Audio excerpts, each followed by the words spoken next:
नमस्कार, मी अक्षय. एडीएन बातमीपत्रात तुम्हा सर्वांचं मनपूर्वक स्वागत करतोय.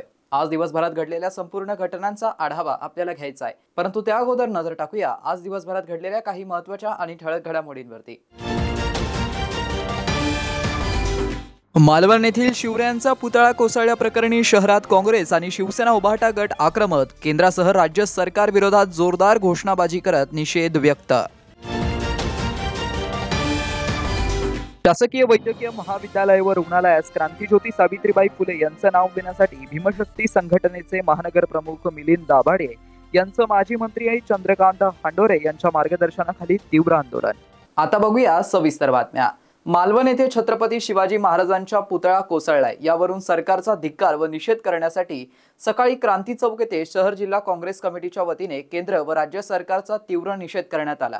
यावेळी शहर जिल्हा अध्यक्ष शेख युसुफ यांनी आंदोलनाबाबत अधिक माहिती दिली आहे. हे बघा, सगळ्यात अगोदर मी या घटनेचा तीव्र शब्दात निषेध करतो. कारण तुम्ही बघा, आपल्या महाराष्ट्राचं हे अपमान झालेलं, देशाचा अपमान झालेलं. आपले महाराष्ट्राचे दैवत छत्रपती शिवाजी महाराज यांचा पुतळा पडणार म्हणजे कसं वाटतं? हे शरमची बात आहे. आपल्याला मान खाली घालायची बात आहे. आणि त्याचं उद्घाटन पंतप्रधान नरेंद्र मोदी करतात. या महाराष्ट्राच्या सरकारला काही घेणं देणं नाही महापुरुषाबद्दल. कारण हे फक्त सरकार पैसे जमा करण्यासाठी आणि पर्सेंटेज जमा करण्यासाठी काम चालू आहे. हे बघा, गुत्तेदाराचा काही नसतं. इसमें अधिकारी यामध्ये दोषी आहे. म्हणून अधिकारी आणि सरकार यांच्यावर गुन्हा दाखल करण्यात यावे अशी आमची शहर काँग्रेस कमिटीतर मागणी आहे. आता आम्ही पोलीस आयुक्तांना निवेदन देण्यासाठी चालले आहोत आणि त्यांना आमची मागणी आहे की ताबडतोब या सरकारवर गुन्हा दाखल करण्यात यावा. येथील जो छत्रपती शिवरायांचा पुतळा कोसळला त्याला जबाबदार पूर्णपणे हे केंद्रातलं आणि राज्यातलं सरकार जबाबदार आहे.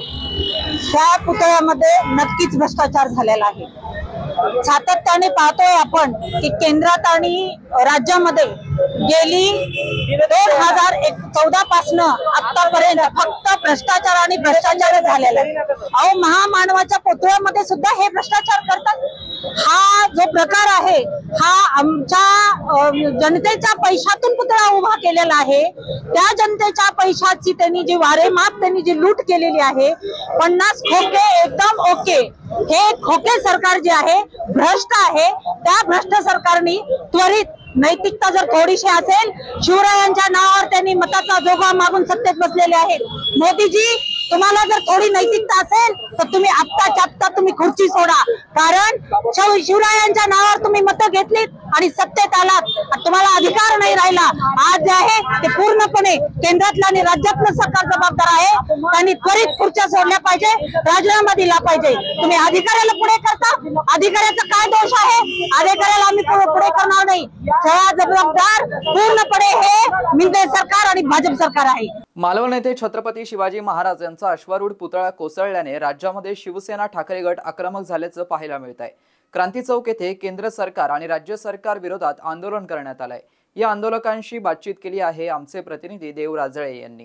दुर्दैवी आणि हृदय हेलावणारी घटना मालवण येथील सिंधुदुर्ग या भागातील राजकोट येथे जो छत्रपती शिवाजी महाराजांचा पुतळा 2 दिवसापूर्वी कोसळला. प्रत्येक महाराष्ट्रीयन छत्रपती शिवरायांचे अनुयायी यांच्या डोळ्यामध्ये अश्रू आले. देशातल्या नागरिकांच्या डोळ्यामध्ये अश्रू आले की आमच्या दैवताचा पुतळा आमच्या डोळ्यासमोर कोसळताना आम्ही बघतोय. देवा, ही बघण्याची वेळ आमच्यावर का आली? कोणामुळे आली? या भारतीय जनता पार्टीच्या राज्यकर्त्यांमुळे आली, या भ्रष्टाचारी सरकारमुळे आली.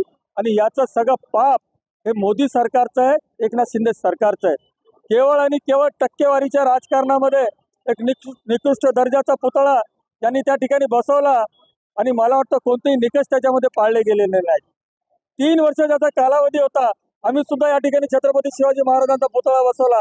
स्वतः सुभाष देसाई साहेब 4 वेळेस त्या पुतळा बनवण्याच्या आता पुण्यामध्ये त्या कारखान्यामध्ये जाऊन आले. त्यांनी त्याची पाहणी केली. योग्य त्या पद्धतीने पुतळा बनवला जातोय की नाही हे असतं सरकार, हे असतं लोकप्रतिनिधी.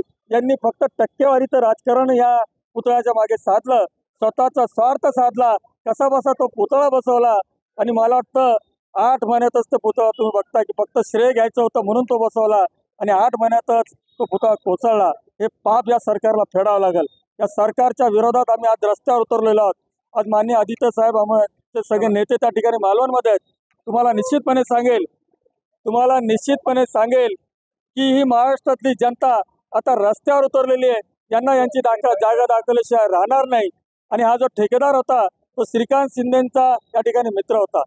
मित्राला ठेकेदारी द्यायची, मित्राला रस्त्याची कामं द्यायची, पुतळ्याचं पण त्यांनी देऊन मोकळे झाले. आज संसद गळत आहे, राम मंदिर गळत आहे, समृद्धीला तडे गेलेत, शिवाजी महाराजांचे पुतळे कोसळत आहेत. हे सरकार खुर्चीवर राहण्यास योग्य नाही आणि या सरकारला इशारा आम्ही देण्याकरता आता खुर्च्या खाली करा, नाही तर जनता तुम्हाला माफ करणार नाही. जनता ज्यांना आता शिक्षा देईल. खुलताबाद येथील हजरत ख्वाजा जरजरी जर बख्श यांचा उर्स येत्या 10 सप्टेंबर पासून सुरू होत असून उरूस व्यवस्थापन समितीच्या वतीने येणाऱ्या भाविकांच्या सुखसुविधांचा आढावा आमदार प्रशांत बम यांच्या अध्यक्षतेखाली झालेल्या बैठकीत घेण्यात आला आहे. खुलताबाद येथील हजरत ख्वाजा जरजरी जर बख्श यांचा उर्स येत्या 10 सप्टेंबर पासून सुरू होतोय. देशभरातून लाखो भाविक खुलताबाद येथे उरुसाच्या निमित्ताने देशभरातून भाविक मोठ्या संख्येने उरुसात सहभागी होतात. उरूस व्यवस्था समितीच्या वतीने येणाऱ्या भाविकांच्या सोयी सुविधांचा आढावा आमदार प्रशांत बम यांच्या अध्यक्षतेखाली झालेल्या बैठकीत घेण्यात आलाय. खुलताबाद येथील हजरत जरजरी जर बख्श यांचं 738व्या उर्साच्या अनुषंगाने दरगाह परिसरात उर्स व्यवस्था समितीच्या बैठकीचं आयोजन करण्यात आलं. आमदार प्रशांत बम यांच्या अध्यक्षतेखाली हे पार पडलंय. या बैठकीला उपस्थित संबंधित विभागाचे अधिकारी, सार्वजनिक बांधकाम विभागाचे शाखा अभियंता दिलीप कोलते, विद्युत विभागाचे शाखा अभियंता उस्मान खान, नगर परिषदेचे मुख्य अधिकारी विक्रम दराडे, आरोग्य विभागाचे वैद्यकीय अधिकारी उर्स व्यवस्था समितीचे या बैठकीला उपस्थित होते. सर्व उर्स समितीच्या बैठकीच्या अध्यक्षस्थानावरून ते बोलत होते.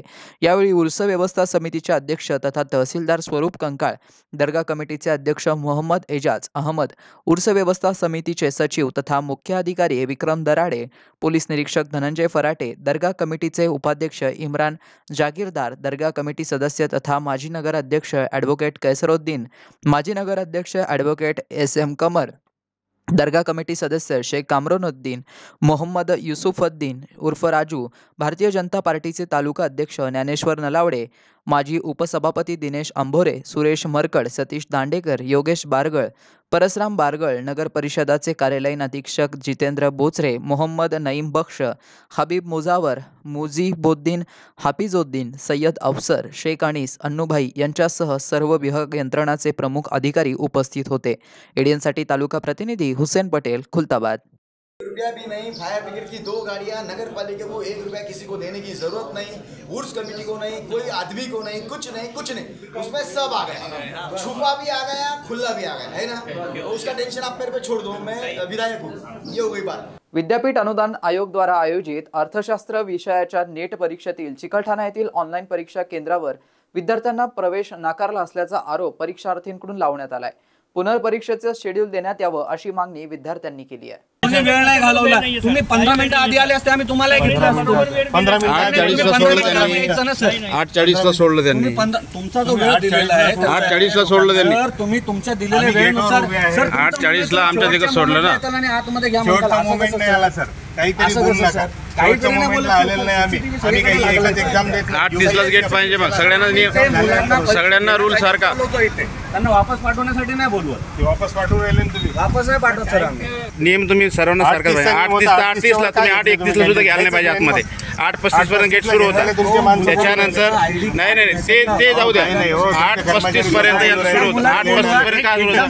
8:30ला गेट बंद पाहिजे. त्याला सांगायचं, तुम्हाला सांगेल सगळं. नाही, ती रेकॉर्डिंग डीजी ऑफिसला चालली रेकॉर्डिंग. तुम्ही काय सांगता? बोलले सगळे कर्मचारी उपस्थित आहेत. UGC नेट परीक्षा आयॉन डिजिटल चिकलठाणा येथे आज आयोजित केलेली आहे. पण या लोकांनी रिपोर्टिंग टाईम नंतर सुद्धा म्हणजे 9:40 पर्यंत 8:40 पर्यंत लोकांना सोडलेलं आहे. आमच्यासमोर सोडलं, पण आम्हाला इकडं बाहेर ठेवलं, गेटच्या बाहेर. आमच्याकडे सगळी कागदपत्र असताना सुद्धा वेळेच्या नंतर सुद्धा लोकांना सोडण्यात आलेलं आहे आणि आम्हाला परीक्षेपासून वंचित ठेवलेलं आहे. हे नेहमीचा तिथला प्रॉब्लेम आहे. यावर प्रशासनाने लक्ष द्यावं. शहरवासियांना एक सुवर्ण संधी. तुम्ही एखादा व्यवसाय करताय का? मग एडीएनवरती जाहिरात करा आणि मिळवा व्यवसायात मोठा फायदा. तर वाट कसली पाहताय? आत्ताच खाली दिसत असलेल्या नंबरवरती संपर्क साधा. आपल्याला अजूनही काही बातम्यांचा आढावा घ्यायचा आहे, परंतु इथे वेळ झाली एका छोट्याशा ब्रेकची. कुठे जाऊ नका, पाहत रहा ADN न्यूज.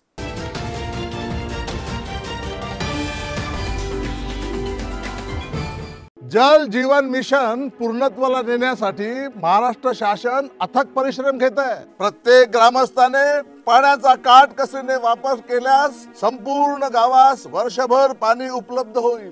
आपली ग्रामपंचायत आणि सर्व ग्रामस्थांनी जे आपल्या गावातले पाण्याचे स्रोत आहेत त्याची सुरक्षा करणं आवश्यक आहे. आता सांडपाणी, कचरा पाण्यात मिसळणार नाही याची मिळून चोख व्यवस्था करायची आहे. महाराष्ट्र शासनाच्या जल जीवन मिशनचा एक भाग बनूया.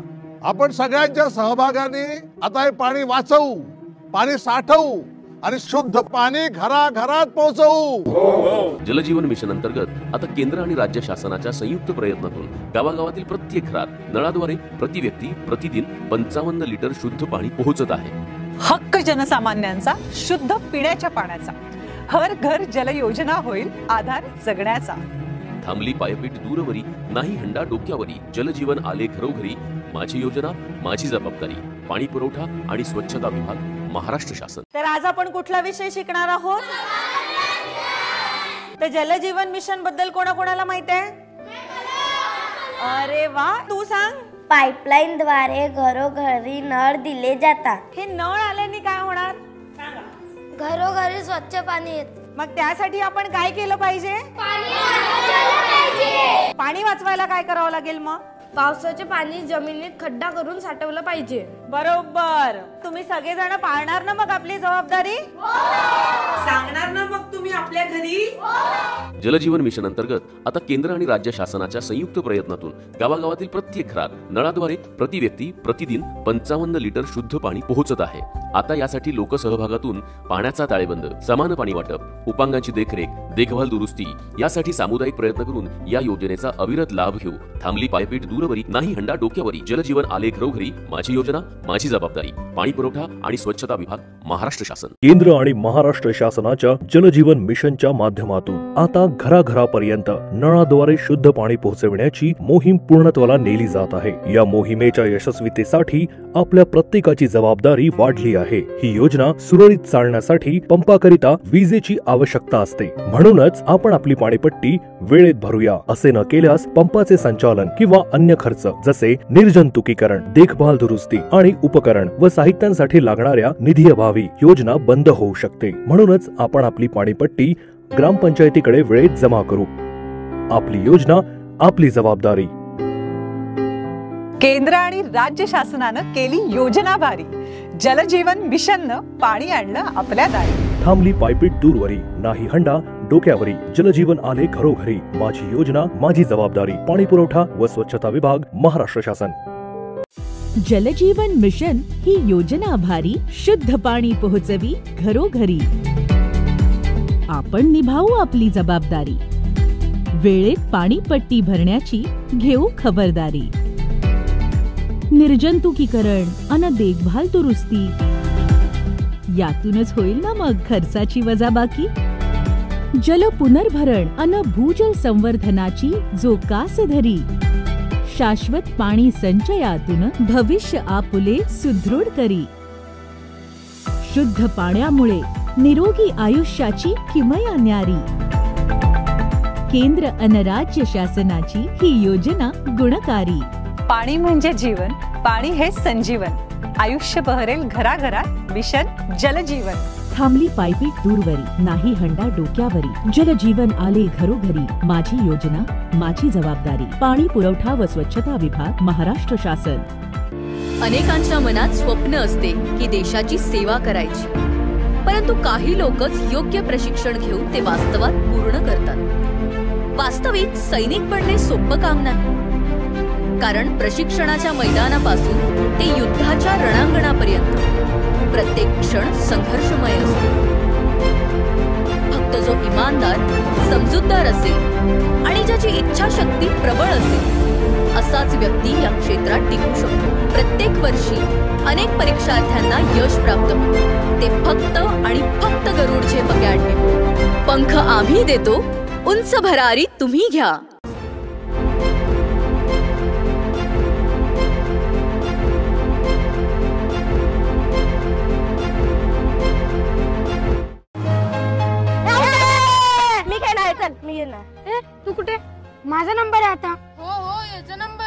तू कशी आलीस खेळायला? आणि तुला खेळायला वेळ कसा मिळाला? अरे आता माझ्याकडे खेळायला आणि अभ्यास करायला वेळच वेळ आहे.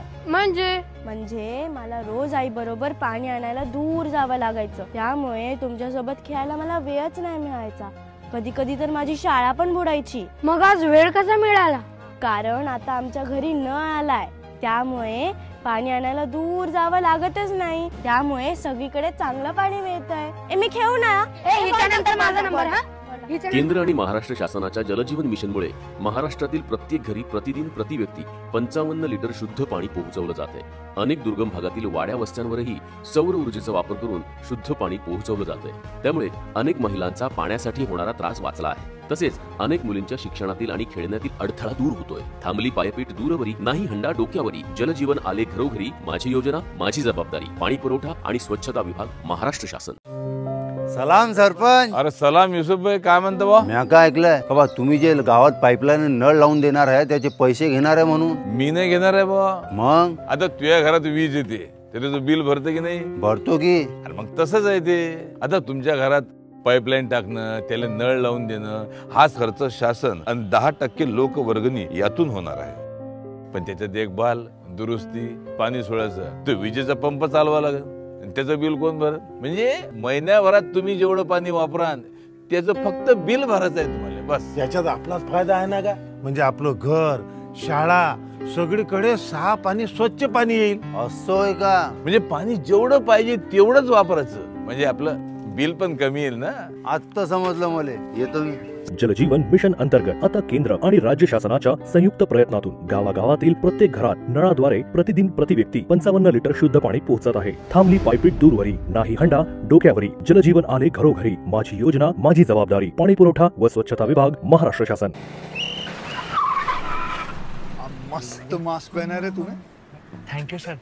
वो जान बचाने के लिए पहनना पड़ता है ना सर. रेडीमेड है या टेलर मेड है? ऑनलाइन ऑर्डर किया है सर. एक और है ना सर. देना. बहुत मस्त लगे आपको. ये ना सर. सर ना भाई, जान बचाने के लिए बाइक चलाते वक्त सिर्फ खोपड़े पे मास्क पहनेगा तो खोपड़े को कौन बचाएगा? समझ गया सर. हेलमेट ऑनलाइन ऑर्डर कर, वरना हमेशा के लिए ऑफलाइन हो सकता है. Okay sir. ये ले. चल हम ये भी ऑनलाइन भर दे. हेलमेट पहने, ट्रैफिक नियमों का पालन करे, जिंदगी के सफर को सुरक्षित रखे.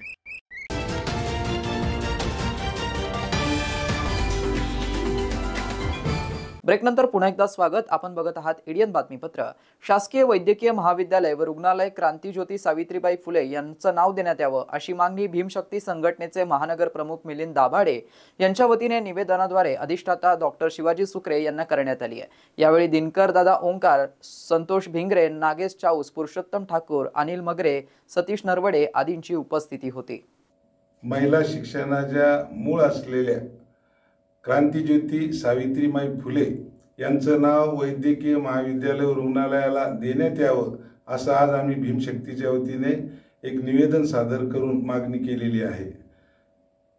क्रांतीज्योती सावित्रीबाई फुले यांचं या देशातल्या महिलांसाठी एक मोठं काम आहे. या देशामध्ये धर्मांध आणि मनोवादी ज्या प्रवृत्तीचे जे लोक होते त्यांनी महिलांना शिक्षणापासून हजारो वर्ष वंचित ठेवलं होतं. परंतु त्यांना शिक्षणाच्या प्रवाहात आणण्यासाठी सावित्रीबाई फुले यांनी अतिशय संघर्ष केला. महात्मा ज्योतिबा फुले यांनी जो महिलांना समानतेचा लढा जो उभा केला होता, त्या लढ्यामध्ये सावित्रीबाई फुले यांनी स्वतःला झोकून दिलं होतं आणि स्वतः त्यांनी शिक्षण घेऊन आधी त्या या देशातल्या पहिली महिला शिक्षिका आणि मुख्याध्यापिका म्हणून त्यांनी काम केलं आणि अनेक महिलांना त्यांनी शिक्षित केलं. या देशामध्ये आज राष्ट्रपती पदापासून पंतप्रधान असतील, मुख्यमंत्री असतील, आमदार, खासदार, IAS, IPS, डॉक्टर, इंजिनियर या वेगवेगळ्या पदावर ज्या महिला दिसतात याचं सर्व श्रेय सावित्रीबाई फुले यांना आहे. आणि एवढ्या मोठं या देशामध्ये काम त्यांचं असताना त्यांचा कुठेतरी सन्मान झाला पाहिजे. ते काम करत असताना, महिलांसाठी लढा उभा करत असताना त्यांनी लोकांचे जे जात्यांध आणि धर्मांध लोक होते त्यांनी त्यांच्यावर शेणाचे गोळे मारले, धोंडे मारले, परंतु त्या ध्येयापासून वेगळ्या झाल्या नाहीत. शेवटच्या श्वासापर्यंत त्यांनी समाजसेवा केली. प्लेग सारख्या जेव्हा साथ चालू होती त्या प्लेगमध्येही त्यांनी समाजाच्या घटकांची सेवा केली आणि त्यातच त्यांचा अंत झाला. त्यामुळे सावित्री माता यांच्यापेक्षा मोठं कुठल्याही स्त्रीचं काम या देशामध्ये नाही असं वारंवार सिद्ध झालेलं आहे. म्हणून आमची मागणी आहे की घाटी येथील जो आपला शासकीय दवाखाना आहे त्याला माता सावित्रीचं नाव देण्यात यावं. जर आमच्या मागणीला प्रशासनाने शासकीय पातळीवर जर गांभीर्याने घेतलं नाही तर भीमशक्तीच्या वतीने आम्ही राज्यभर आंदोलन करून या राज्य सरकारला किंवा प्रशासनाला सळो की पळो केल्याशिवाय सोडणार नाही. माजी केंद्रीय अर्थमंत्री डॉक्टर भागवत कराड यांचे पुत्र हर्षवर्धन कराड यांनी विरोधी पक्षनेते अंबादास दानवेंचे पुत्र यांच्यावरती रामा हॉटेल समोर झालेल्या आंदोलनाच्या घटनास्थळी असूनही गुन्हा दाखल झालेला नाहीये. त्यामुळे आता या चर्चेला उधाण आलंय. भारतीय जनता पक्ष आणि उद्धव सेनेच्या गटात सोमवारी हॉटेल रामा इंटरनॅशनल समोर राजकीय वादविवाद घोषणाबाजी झाली. यात भाजपच्या 32 तर उद्धव सेनेच्या 28 जणांवरती दंगलीचा गुन्हा सिडको पोलीस ठाण्यामध्ये दाखल करण्यात आलाय. मात्र यात घटनास्थळी असलेल्या नेत्यांच्या पुत्रांची FRI मध्ये नावं नसल्याची बाब समोर आली आहे. पंतप्रधान नरेंद्र मोदी 25 ऑगस्ट रोजी विमानतळावरती आले होते. त्यांना काळे झेंडे दाखवण्यासाठी उद्धव सेनेचे पदाधिकारी गेले होते. त्याचा बदला म्हणून 26 ऑगस्ट रोजी रामा इंटरनॅशनलमध्ये मुक्कामासाठी असलेल्या आदित्य ठाकरे यांच्यासमोर आंदोलन करण्यासाठी माजी केंद्रीय अर्थमंत्री डॉक्टर भागवत कराड यांचे चिरंजीव हर्षवर्धन कराड यांच्या नेतृत्वाखाली भाजपचे कार्यकर्ते गेले होते. तेथे दोन्ही पक्षांचे कार्यकर्ते आपापसात भिडले. पोलिसांनी कार्यकर्त्यांना ताब्यात घेऊन गुन्हे दाखल केले. त्यावेळी भाजपचे खासदार डॉक्टर भागवत कराड यांचे पुत्र हर्षवर्धन कराड हे घटनास्थळी नेतृत्व करत असल्याचाही व्हिडिओमध्ये दिसतंय. शिवाय विरोधी पक्षनेते अंबादास दानवे यांचे पुत्र धर्मराज यांनी देखील आंदोलनात सहभाग घेतला होता. मात्र या दोघांसह आणखी दोनही बाजूंच्या एक नेत्यांना गुन्ह्यामधून वगळण्यात आला आहे. माजी केंद्रीय अर्थमंत्री डॉक्टर भागवत कराड यांचे पुत्र हर्षवर्धन कराड आणि विरोधी पक्षनेते अंबादास दानवेंचे पुत्र यांच्यावरती रामा हॉटेल समोर झालेल्या आंदोलनाच्या घटनास्थळी असूनही गुन्हा दाखल झाला नाहीये. याची चर्चा शहर परिसरात ऐकावयास मिळत आहे. जिल्हा परिषदेच्या वेरूळ सभागृहात 21वी पशुगणना प्रशिक्षण कार्यक्रम महानगरपालिका व जिल्ह्यातील प्रगणक व पर्यवेक्षक यांना पशुगणनाबाबत जिल्हा पशुसंवर्धन उपायुक्त डॉक्टर प्रदीप झोड यांच्या वतीने प्रशिक्षण देण्यात आलंय. जिल्हा परिषदेच्या पशुसंवर्धन विभाग व जिल्हा पशुसंवर्धन उपायुक्त कार्यालयाच्या वतीने 21वी पशुगणना कार्यक्रमाचं आयोजन करण्यात आलं होतं. जिल्हा परिषदेच्या वेरूळ सभागृहात आज आयोजित या प्रशिक्षण कार्यक्रमात महानगरपालिका व जिल्ह्यातील प्रगणक व पर्यवेक्षक यांना पशुगणनाबाबत प्रशिक्षण देण्यात आलं. जिल्हा पशुसंवर्धन उपायुक्त डॉक्टर प्रदीप झोड यांनी मोबाईल ॲपद्वारे पशुगणना कशा पद्धतीने करावयाची आहे याबाबत माहिती दिली. महानगरपालिकेचे पशुवैद्यकीय अधिकारी शेख शाहेद यांनी 1 सप्टेंबरपासून जनगणनेचं काम सुरू होणार आहे. यामध्ये पाळीव प्राणी व इतर जनावरांचा समावेश असल्याचं सांगितलंय. या 21व्या पशु जनगणनेसाठी महानगरपालिकेतील 4000 कुटुंबांमागे 1 प्रगणक व ग्रामीण भागात 3000 कुटुंबांमागे 1 प्रगणकाची नेमणूक करण्यात आली आहे. या प्रशिक्षण कार्यक्रमाला सहाय्यक आयुक्त पशुसंवर्धन डॉक्टर राजशेखर धडके, पशुसंवर्धन पर्यवेक्षक ज्ञानेश्वर बिडाईत, पशुसंवर्धन विभागाचे रावसाहेब जावळे, प्रगणक व पर्यवेक्षक उपस्थित होते. भारतीय संस्कृतीला काळीमा फासणाऱ्या बदलापूर येथील घटना, कोलकाता येथील डॉक्टर भगिनीची घटना, हातनूर तालुका येथील घटना, ओव्हर येथील आत्महत्येची घटना या सर्व अत्याचाराच्या घटना विरोधात वकील संघाकडून तीव्र निषेध मोर्चा काढण्यात आलाय. महिलांवरील वाढत्या अत्याचाराच्या विरोधात वकील संघ देखील रस्त्यावर उतरला असून जिल्हा न्यायालय ते क्रांती चौक या दरम्यान वकील संघाकडून मोर्चा काढण्यात आला होता. बुधवारी काढलेल्या या मोर्चामध्ये जिल्हा वकील संघाचे वकील मोठ्या संख्येने सहभागी झाले होते. वकील संघाचे सदस्य ॲडव्होकेट प्रकाश भुसारे यांची कन्या हिने जाचाला कंटाळून आत्महत्या केली आहे. याबरोबरच पोवरजटवाडा येथील मुलीची आत्महत्या, कन्नड तालुक्यातील हातनूर येथील लहान मुलीवरती झालेला शारीरिक अत्याचार, कोलकाता येथील डॉक्टर मुलीचा बलात्कार करून केलेला खून आणि बदलापूर येथील घटना या सर्व घटनांना घेऊन वकील संघाच्या वतीने निषेध मोर्चाचं आयोजन करण्यात आलं होतं. न्यायालयाच्या परिसरातून काढण्यात आलेल्या या निषेध मोर्चा क्रांती चौक येथे विसर्जित करण्यात आला. यावेळी जिल्हा वकील संघाचे सर्व पदाधिकारी आणि सदस्य या मोर्चामध्ये मोठ्या संख्येने उपस्थित होते. या ज्या घटना घडत आहेत, स्त्रियांवर जे अत्याचार होत आहे ते अतिशय निंदनीय आहे आणि म्हणून मी उपाध्यक्ष जिल्हा वकील संघ तसेच पूर्ण पदाधिकारी आणि माझ्या बंधू भगिनींनी मिळून याच्या विरुद्ध निषेध व्यक्त करत आहोत. आम्हाला वी वॉन्ट जस्टिस. काय मागण्या आहेत तुमच्या? असे कडक कायदा व्हायला पाहिजे. दुसरं कोणाचं अजून कडक झाले पाहिजे आणि महिलांना सुरक्षितता मिळाली पाहिजे. तर एज्युकेशन आहे आपला महाराष्ट्र स्टेट हा एज्युकेटेड म्हणून फेमस आहे. तर इथे अशा घटना वारंवार घडल्या गेले नाही पाहिजे हे आमचं म्हणणं आहे. नेमकं काय सरकारने स्पष्टीकरण किंवा कसल्या तरतुद्या वाढवल्या पाहिजेत असं काय वाटतं? महिलांना संरक्षण मिळेल असे कायदे निर्माण केले पाहिजे आणि अत्याचार करणाऱ्यांना कडक शिक्षा सुनावली गेली पाहिजे. तर कॉस्मो फाउंडेशन, दामिनी पथक यांच्या संयुक्त विद्यमाने वाळूज येथे विद्यार्थ्यांसाठी सेल्फ डिफेन्स प्रशिक्षण कार्यक्रम घेण्यात आला. यात विद्यार्थ्यांनी उत्स्फूर्त प्रतिसाद नोंदवलाय. कॉस्मो फाउंडेशन, दामिनी पथक यांच्या संयुक्त विद्यमाने विद्यार्थिनींच्या सुरक्षिततेसाठी आयोजित या विशेष कार्यक्रमात कराटे प्रशिक्षक रामेश्वर चायल यांनी 5वी ते 10वी इयत्तेतील 310 विद्यार्थिनींना स्वसंरक्षणाची तंत्रे शिकवली. त्यांनी आपत्कालीन परिस्थितीत सुरक्षितता कशी राखावी, दामिनी पथकाचा टोल फ्री नंबर कसा वापरावा याविषयी सखोल मार्गदर्शन केलं. त्यांनी विद्यार्थिनींना सेल्फ डिफेन्सचं प्रात्यक्षिक करून दाखवलं. यावेळी नूतन कन्या शाळेच्या मुख्याध्यापिका ढोबळे यांनी विद्यार्थिनींना आत्मविश्वासाने सुरक्षितता राखण्याचं महत्त्व पटवून दिलं. कार्यक्रमाच्या यशस्वी आयोजनासाठी नूतन कन्या विद्यालयाचे शिक्षक, कॉस्मो फाउंडेशनच्या CSR समन्वयक रजत बाठे, क्लस्टर समन्वयक संध्या तारक, लक्ष्मीकांत बनकर आणि संगणक शिक्षिका नामिरा खान यांचं मोलाचं योगदान लाभलंय. कार्यक्रमाच्या समारोप प्रसंगी कॉस्मो फाउंडेशन आणि नूतन कन्या विद्यालय वाळूज यांच्या वतीने सर्व मान्यवरांचा आभार मानला आहे. हळहळ व्यक्त करत आहे की महिला आणि मुलींसंदर्भात होणारे अन्याय, होणारे अत्याचार, होणारे बलात्कार, मर्डर्स हे थांबण्याचं नाव घेत नाही आहे. म्हणून शासनाने सुद्धा त्या बाबतीत पावले उचलायला सुरुवात केली आहे. तरी सुद्धा शासनाला तुमची गरज यासाठी आहे की जोपर्यंत तुम्ही वाचा फोडणार नाही तोपर्यंत शासनही काही करू शकत नाही. कारण आपल्यासोबत जो घडलेला प्रकार आहे किंवा आपल्यासोबत झालेली जी छेडछाड आहे ही जर आपण शासनाच्या किंवा पोलिसांच्या नजरेस किंवा निदर्शनास. शेवटी पुन्हा एकदा नजर टाकूया आज दिवसभरात घडलेल्या काही महत्त्वाच्या आणि ठळक घडामोडींवरती. मालवण येथील शिवरायांचा पुतळा कोसळल्याप्रकरणी शहरात काँग्रेस आणि शिवसेना उभाटा गट आक्रमक. केंद्रासह राज्य सरकार विरोधात जोरदार घोषणाबाजी करत निषेध व्यक्त. शासकीय वैद्यकीय महाविद्यालय व रुग्णालयास क्रांतीज्योती सावित्रीबाई फुले यांचं नाव देण्यासाठी भीमशक्ती संघटनेचे महानगर प्रमुख मिलिंद दाभाडे यांचं माजी मंत्री चंद्रकांत हांडोरे यांच्या मार्गदर्शनाखाली तीव्र आंदोलन.